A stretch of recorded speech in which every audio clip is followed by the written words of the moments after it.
1701년 가을, 쉬선당의 뒷마당 한편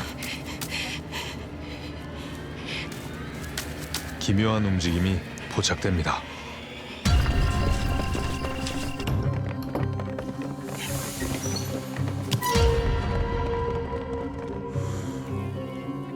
사약을 내려라. 왕비를 저주했다는 죄명으로 죽음을 맞이하게 된 여인. 그녀는 정말 악녀였을까요?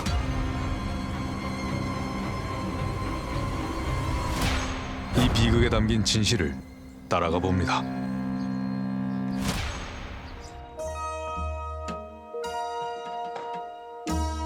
그곳에 숙종의 눈길을 사로잡은 한 명의 궁녀가 있었다.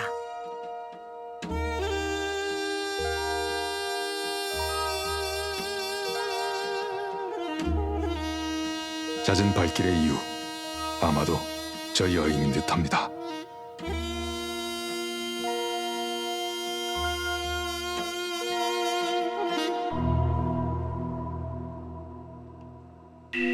예사롭지 않은 왕의 변화를 눈치챈 또 하나의 시선이 있습니다.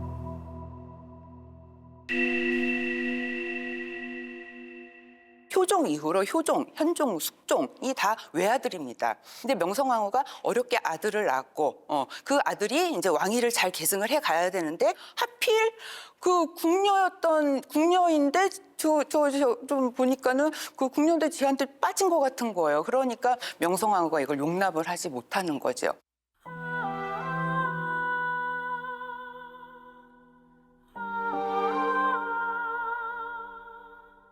그래서 실제 실록에도 간사하고 악독하다 이런 표현을 쓴 것으로 보면 어쨌든 명성황후가 느낀 그 장희빈에 대한 인상은 아주 부정적이었다.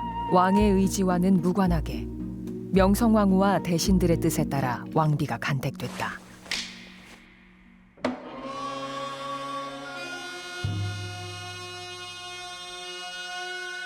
숙종보다 6살 아래인 민씨 가문의 여식 인현왕후였다. 숙종의 첫 번째 왕비가 인경왕후십니다. 근데 이 인경왕후가 세자빈이었는데 숙종 6년에 돌아가십니다. 보통은 상례 정도, 그러니까 1년은 지나고 나서 다음 왕비를 간택을 해야 되는데 명성황후는 유난했어요. 인경왕후가 죽고 나서 불과 몇 달 안 됐을 때부터 빨리 다시 왕비를 얻어야 된다. 이런 걸 강하게 얘기를 하거든요. 그러던 어느 날 5년 전 22의 나이로 궁을 떠났던 궁녀 장옥정이 다시 숙종의 앞에 나타났다. 그 귀환 뒤에는 뜻밖의 인물이 존재했다.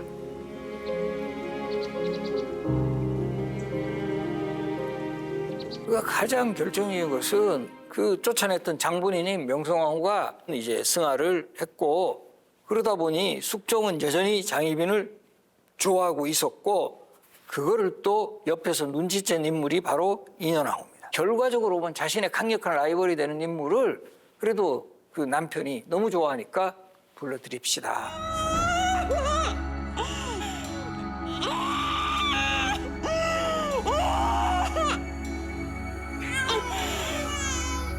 후궁장 씨가 왕의 아이를 낳았습니다. 왕자아기십니다. 아들이네요.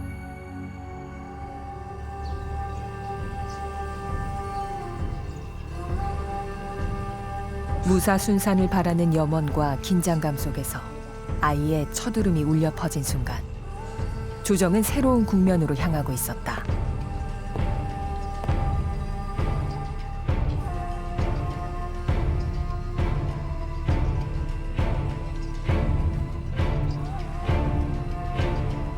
하지만 무슨 이유에서인지 새로운 탄생을 향한 조정의 시선은 엇갈리고 있습니다. 그 배경에는 두 당파의 첨예한 대립이 있었다. 1623년 인조 반정 이후 50여 년 동안 권력을 장악했던 서인 세력이 숙종 즉위와 함께 남인으로 교체되며 정권 장악을 둘러싼 두 세력의 팽팽한 긴장이 이어졌다. 권력의 줄을 완전히 새로 바꾸는 이른바 환국정치였다. 서인 세력의 지지를 받고 있던 인현왕후. 반면 남인 세력은 장희빈을 중심으로 결집하며 정권 탈환을 향한 긴장감이 극에 달하고 있던데 후궁 장씨가 숙종의 첫 왕자를 낳은 것이다. 그때가 숙종 14년입니다. 숙종 14년이면 그러니까 28살? 거의 30이 다 돼가는 나이예요. 일단 30이 가까이 되는데 아직 후사가 없다라는 거, 이거는 굉장히 왕실을 불안하게 하는 요소가 되거든요. 그때 첫 아이를 본 거예요. 그때 아들을. 당시 관료들에게는 그러면은 제 장희빈의 아들이 왕이 된다라는 것은 결국 전국의 추가 남인한테 기울 수 있다라고 서인들이 위기감을 느낄 수가 있다라는 것이죠. 내 나이 30이 다 되어 이제야 비로소 아들을 얻었으니 그 기쁨이 어떠하겠는가. 대신들은 들으라. 오늘 이 아들을 원자로 정하노라. 그 명을 거두어 주소서. 후궁의 아들을 원자로 삼으심은 성급한 결단이십니다. 적장자의 원칙을 벗어난 결정에 신하들의 반발이 이어졌다. 중정께서 아직 춘추성하시고 장차 적자를 낳으실 가망이 있는데 어찌 서두르려 하십니까? 이는 장차 태어날 적자의 자리를 빼앗는 일입니다. 원자 정호를 둘러싼 논쟁은 집단 상소로 번져갔다. 나라의 근본을 정하는 일에 서두름이 있어서는 아니 되옵니다. 과거 명나라에서도 서자를 먼저 세우려다 나라가 큰 혼란에 빠진 적이 있음을 모르지 않으실 터 성리학적 명분에 따라 적자와 서자의 구별은 엄격해야 할 것이니 숙고해 주소서. 지금 나를 무시하는 것이냐?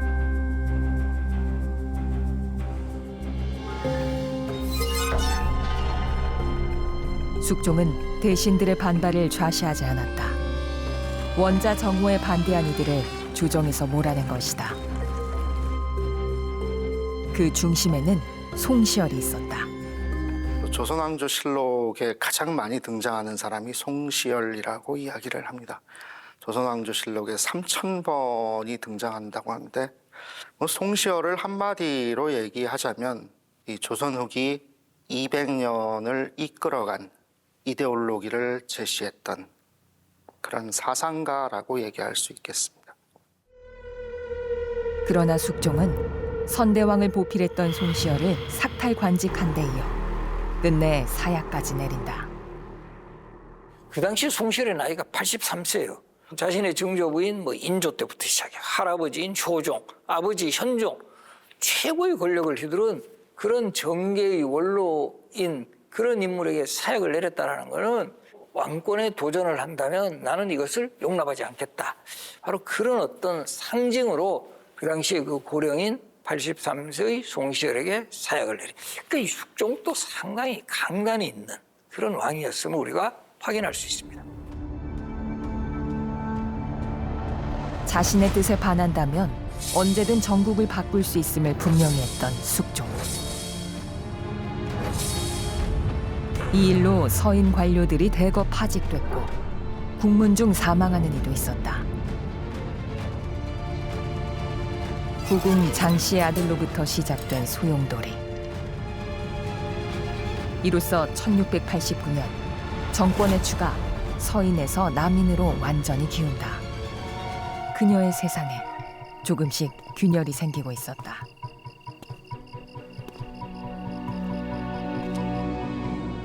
(1693년) 무수리 출신의 한 나인이 승은을 입어 수권이 된 것이다. 그 주인공은 훗날 조선 제21대 왕 영조의 생모 최씨였다. 최씨를 향한 숙종의 총애가 이어졌고 그 사이 2명의 왕자가 태어났다. 최 씨가 아들을 낳을 경우에 그 아들을 둘러싸고 또 세자의 위치가 흔들릴 수 있는 이런 측면을 예상할 수가 있었던 것이죠. 이미 본인이 학습을 한 상황입니다. 같은 후궁 출신으로서 왕의 아이를 더더구나 아들을 낳는다라고 하는 부분들이 얼마나 큰 힘을 갖게 되는 건가라고 하는 것. 숙빈 최 씨의 등장으로 불안이 커져가던 그때 조정 한편에선 수상한 움직임이 감지된다. 서인이 인현왕후의 복위를 꾀한다는 남인의 고변이었다. 남인들이 저 서인의 젊은 세력들이 역모를 꾀한다라는 고변을 하게 돼요. 근데 이 조사해 보니까 이 허점이 너무 많은 거예요. 남인 세력 믿을 수 없다. 그래서 바로 정궁 교체를 단행합니다. 1694년이 갑술년이어서 갑술한국인데 남인들을 정격 교체하고 다시 서인들을 등용하는 정궁 교체가 일어난 거죠. 숙종의 냉정한 판단은 당시 권력을 잡고 있던 남인을 정조준했다. 대다수의 남인 관료가 축출됐고 이때 그녀의 가문을 지탱하던 종 이품의 고위무관 장희제 역시 유배를 피하지 못했다. 1694년 또 한 번의 권력 교체, 갑술환국이었다.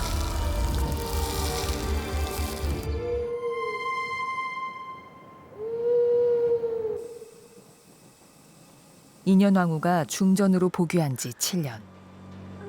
중전의 몸에 난 종기가 날로 커지며 통증이 극심해지는 증세가 이어졌다.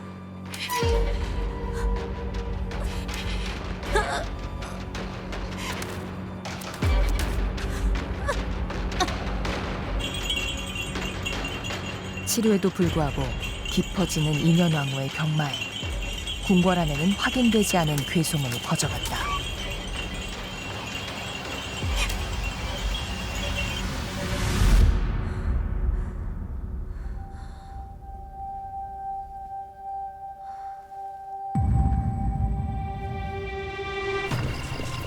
장희빈의 저주가 인현왕후를 죽게 했다는 것이다. 궁녀들을 불러다가 말하자면 이제 추국을 해요. 압슬형이라고 해가지고 무릎에다가 이렇게 돌덩이 얹어놓고 하다 보니까는 거기에서 증언들이 나왔거든요. 하지만 그것 때문에 이제 인현왕후가 돌아가셨느냐, 그거는 약간 좀 다른 문제죠. 원래부터 병증이 있었다라는 것입니다. 인현왕후는 이미 그 폐비가 되어서 안국동 이제 본가로 돌아갔을 때 이미 그때 병을 얻은 것으로 단한만록에 나옵니다. 사약을 내려라.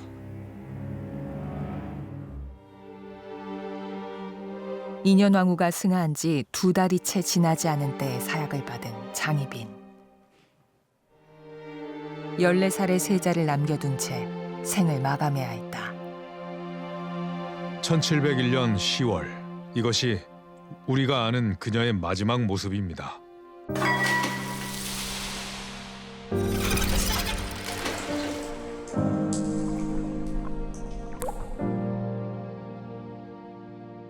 앞으로는 후궁 출신 중에서는 절대 왕비로 삼지 말라. 소위 장희빈법을 만듭니다. 이 원칙이 적용이 되면서 바로 조선 후기 장희빈 이후에는 후궁 출신으로 왕비가 된 사례가 없습니다. 궁녀 출신에서 왕비까지 된 유일무이한 그러한 여성이라고 하는 점에서는 자신의 환경이나 운명을 개척해 나간 매우 당찬 여성이었다. 결과적으로 이 숙종 때 서인과 남인의 치열한 정치적 대립구도 속에서 숙종이 왕권을 강화하는 하나의 어쨌든 또 연결고리 역할 같은 건 분명히 했다라는 점. 역사적 사실은 그 누구도 알 수가 없어요. 지금도 현재 상황에서 벌어지는 것도 사실 뭐가 사실인지 모르잖아요. 그런데 과거입니다. 우리가 살지 않았고 지금하고 전혀 다른 세계죠. 사료가 주관이 개입된다라는 것을 충분히 감안을 하고 바라보면서 합리적으로 해석을 하고 역사를 바라보는 자세가 필요하다고 생각합니다. 전국을 이끌던 재상과 참판을 비롯해 대관과 홍문관까지 조정의 핵심이었던 이들은 하루아침에 죄인이 됐습니다.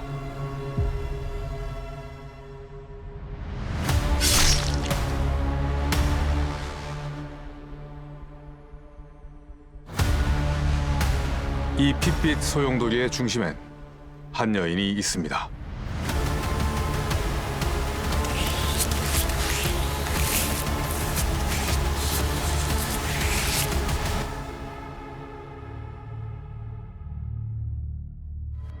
조선의 13대 왕 명종.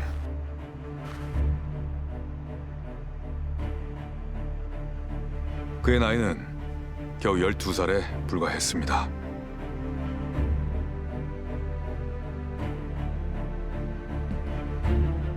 아버지 중종이 승하한 뒤 이복형 인종마저 즉위 8개월 만에 사망하자 조선의 앞날은 어린 임금의 어깨에 놓이게 된다.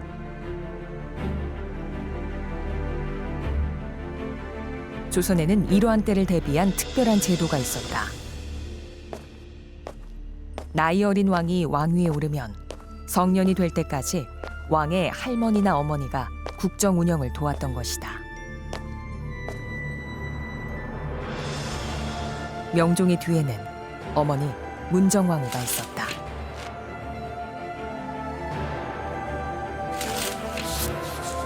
발을 들이우고 정사를 듣는다고 해서 이를 수렴청정이라고 한다.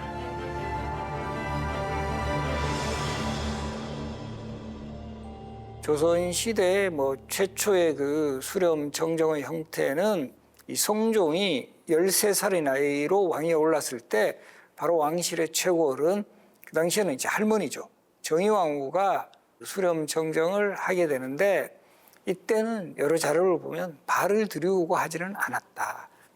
완전히 이제 발을 들이우고 정치하는 요 수렴 정정 방식은 문정왕후 때부터 본격적으로 이루어졌다. 문정왕후는 9년 동안 수렴 청정을 하였습니다.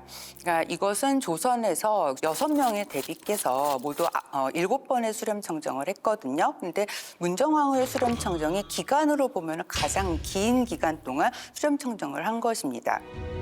여성은 허락되지 않았던 공간에 문정왕후가 처음으로 들어서게 된 것이다. 그런데 편전에서도 두 사람의 자리는 기묘했다. 문정왕후는 편전 정중앙의 자리를 잡았고 왕인 명종은 서쪽으로 치우쳐 앉았다.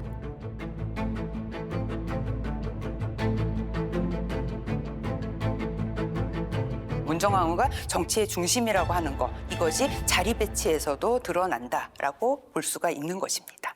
그 다음에 우리가 보통 이제 수렴청정하면은 그 수렴청 전체 기간을 이제 생각을 해가지고 그 기간 동안 계속해서 이제 그 왕과 함께 정치에 참여를 하나 보다 이렇게 생각을 하시겠지만 사실은 아일이라고 해서 5일에 한 번 이제 하게 되는 것입니다. 그런데 문정왕후는 경연에도 참석을 했어요. 그 외에도 직접적으로 신하들을 면대를 한다라든지 그다음 전교를 내린다라든지 끝나고 나서 신하들하고 같이 또 소대를 했던 것입니다.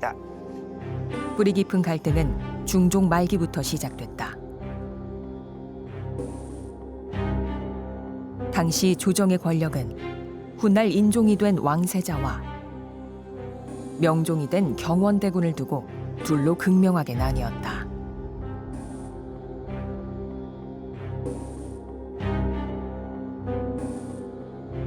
인종의 외삼촌 유님을 내세운 대윤,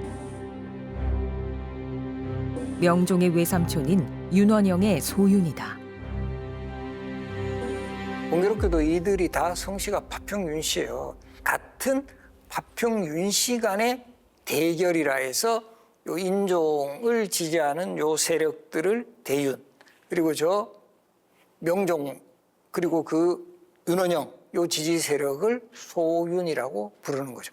역사 전개에서 이 외척 세력의 발호는 이게 강력한 경제자가 없는 한, 그러니까 왕권 약화의 그런 모습하고도 이 맥락을 같이 하는 거죠. 그래서 이미 대윤소인이라는 명칭이 생겼다는 것 자체가 이 외척이 아주 그 득세를 했다는 것을 반증하는 거예요. 인종이 사망하자 그의 외삼촌 유님이 이끄는 대윤은 힘을 잃게 된다.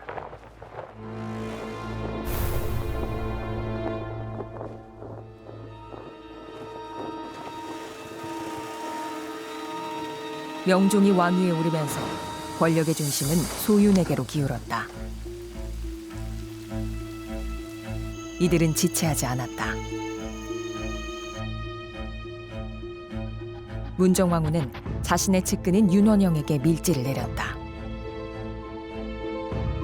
밀지는 왕이나 왕대비가 공식 절차 없이 비밀리에 내리는 지시나 편지를 말한다.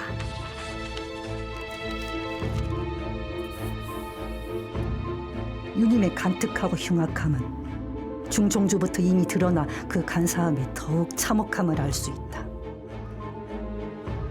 그는 종사의 간적이니 크게 다스린 뒤에라야 종묘사직이 편안할 것이다.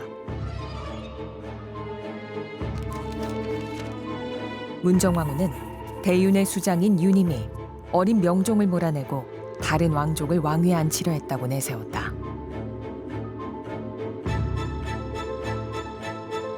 결과적으로 이제 문정왕후의 밀지의 주요 내용은 결국 이제 명종이 왕이 되는데 이 반대했던 이런 세력들의 제거, 이것이 이제 핵심적인 내용이죠. 반대 세력에 대한 리스트를 제공하고 이들을 제거하라.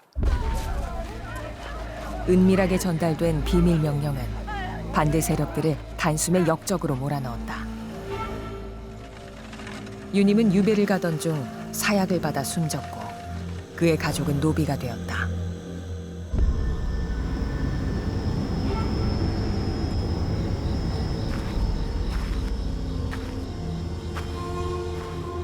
숙청의 바람은 유님이라는 거목을 쓰러뜨리고도 멈출 줄 몰랐습니다.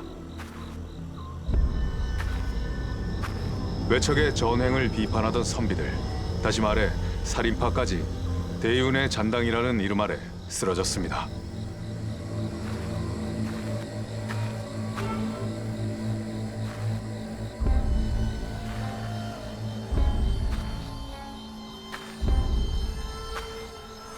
이것이 관료와 선비들이 입은 재앙, 조선의 4대 사화 중 하나인 을사사화입니다.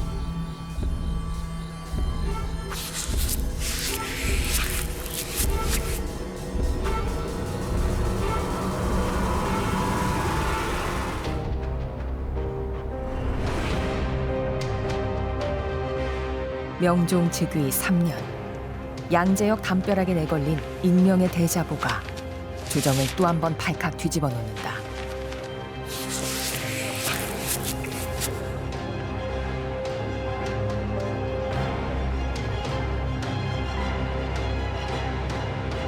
여주가 그러니까 이 문정왕후를 표현한 거예요. 실제 왕은 명종이지만 저 사람이 실제 왕이다 하면서 권력을 농단해 가지고 완전히 나라가 뭐 위기에 빠져 있다.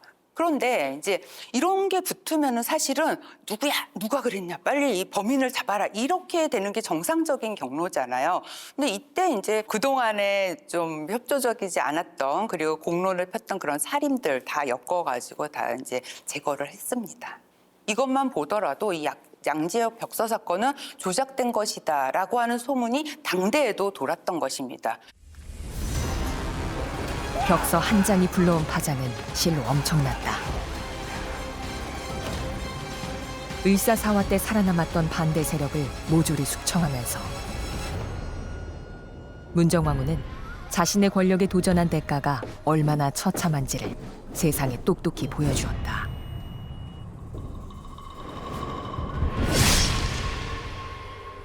의문의 벽서 사건을 통해 반대 세력을 모조리 숙청함으로써 문정왕후는 조정의 실권을 완전히 손에 쥐게 됩니다. 대규모 숙청 사건의 실질적인 기획자는 바로 윤원영이다. 문정왕후의 친동생으로 외척 세력인 소윤을 이끈 그는 초고속 승진을 거듭하며 영의정의 자리까지 오른다. 그들이 궁궐 안에서 권력을 움켜쥐는 동안 백성들의 삶은 더욱 피폐해져만 갔다. 반복된 가뭄에 농사를 망치고 굶주리는 백성이 많아지자 윤원영은 이를 악용하기까지 했다.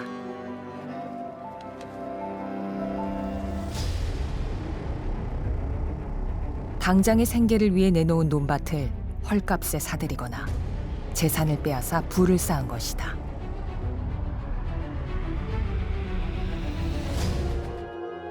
그러던 어느 날 윤원영은 뜻밖의 일에 손을 대기 시작한다.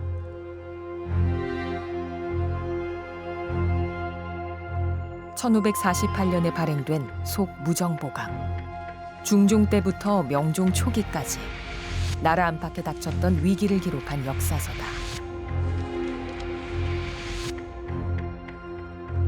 그는 이 책을 편찬하는 데에 참여한다.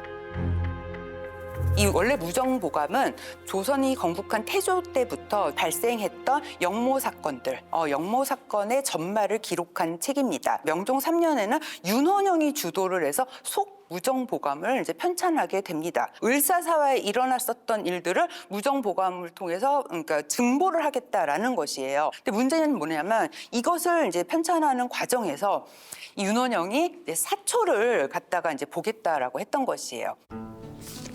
사초란 궁궐에서 일어나는 일들을 매일 기록한 원고를 말한다. 사초는 왕이 사망한 뒤 오직 실록을 제작할 몇몇 사관들만이 열람할 수 있었다. 조선왕조실록은 사초 안에 담긴 내용을 바탕으로 편찬했기 때문이다. 실록이 완성되고 나면 사초의 흔적조차 남기지 않았다. 세검정은 사초를 폐기하던 역사적인 장소다. 세초, 즉 사초를 물에 씻어 흘려보냈던 것이다. 왕을 포함해 그 누구도 손댈 수 없을 만큼 조선은 엄격하게 기록을 관리했다. 사관의 독립성과 객관성을 보장하기 위해서다. 이런 사초를 윤원영과 소윤이 열어보려고 하자 사관들은 문정왕후를 찾아가 이를 막아달라고 요청한다.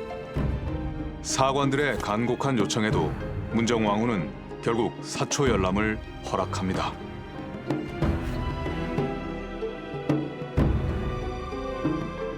사초에 손을 대는 것은 단순히 규칙을 어기는 수준이 아니라 나라의 근간을 뒤흔드는 반역 행위입니다.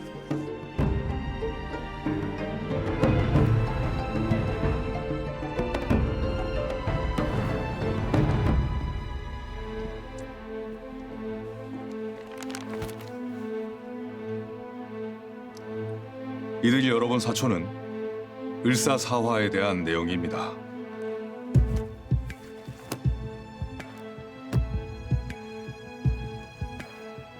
그리고는 이를 문제 삼기 시작합니다. 죄인들의 범죄 사실을 생략하였고 역적의 정황이 매우 뚜렷한데도 역적이라 쓰지 않았습니다.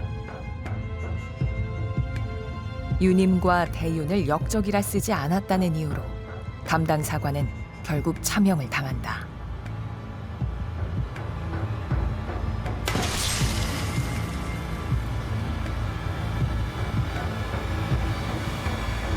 이 윤원영은 그만큼 이 을사사라고 하는 것이 본인이 생각해도 이게 명분과 그다음에 정당성에 있어서 문제가 있기 때문에 이 역사에 기록되는 것을 수정을 해서라도 후세에 이제 자신들에게 유리한 기록만 남기기 위해서 기록까지도 이제 조작을 하려고 한 그런 혐의가 있다라는 겁니다. 혁신들의 이런 비행에는 다 문정왕후의 뒷배를 믿고 이런 여러 가지 나쁜 행위들을 했던 것입니다.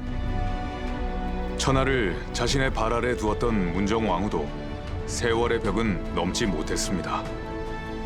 1565년 문정왕후는 65세를 일기로 생을 마감합니다.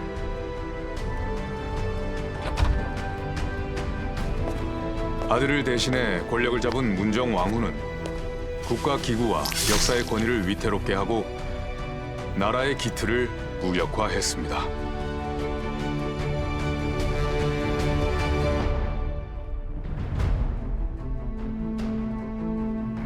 오늘 우리는 통치자가 나라의 법도를 유린했을 때 어떤 파국이 닥치는지 살펴봤습니다.